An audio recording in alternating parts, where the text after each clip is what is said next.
अशी potato smiley घरी बनवली तर बाहेरून आणण्याची काय गरज आहे, बरोबर आहे ना. तर हे बघा कसे मुलं एन्जॉय करतात माझी. नमस्कार, मी शुभांगी खुमणे स्वागत करते तुमचं माझ्या यूट्यूब चॅनलवर. अजून जर तुम्ही नवीन असाल माझ्या चॅनलला सबस्क्राईब केलं नसेल तर नक्की सबस्क्राईब करा आणि व्हिडिओ शेवटपर्यंत नक्की बघा.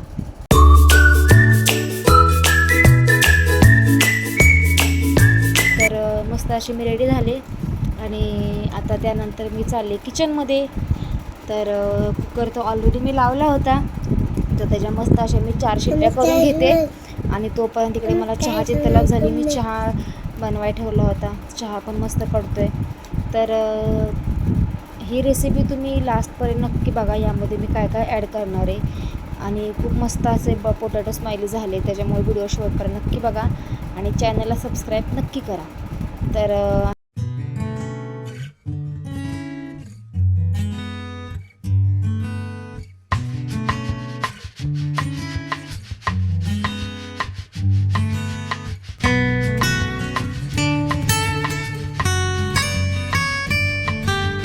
तर मी इथे घेतलं आहे मिक्सर, कारण मला हे पोहेची पावडर करून घ्यायची होती, का तर माझ्याकडे कॉर्नफ्लॉवर नव्हता. त्याच्यामुळे मी त्याच्या बदली हे पोहे यूज करत आहे. तर मी अर्धा किलो बटाटे घेतले होते, त्यासाठी मी अंदाजे ही वाटेवरून पोहे घेतले होते. त्याचे थोडे मी कमी केले होते. तर मी हे छान असं त्याचे बारीक पूड करून घेते, कारण कॉर्नफ्लॉवर नसल्यामुळे मी हे त्यात ॲड करते. तर मस्त अशी ह्याची पूड झाली एकदम, तुम्ही पाहू शकता की छान असं ग्राइंड करून घेतले. आणि इकडे कुकरसुद्धा 4 शिट्ट्या लावून झाल्या होत्या, थंड करायला ठेवला होता. म्हटलं तोपर्यंत आपला चहा पिऊन घेऊया, कारण चायशिवाय तर आपले दिवस रात्र आपलं होतच नाही.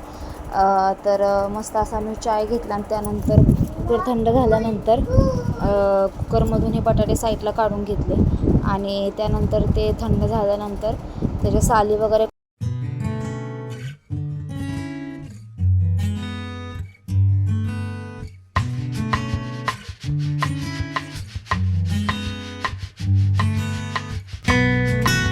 तर अशा प्रकारे आपले बटाटे सोलून झाले. त्यानंतर मी ननंदबाईंना लावलं कामाला, म्हटलं मला जरा बटाटे किसून द्या.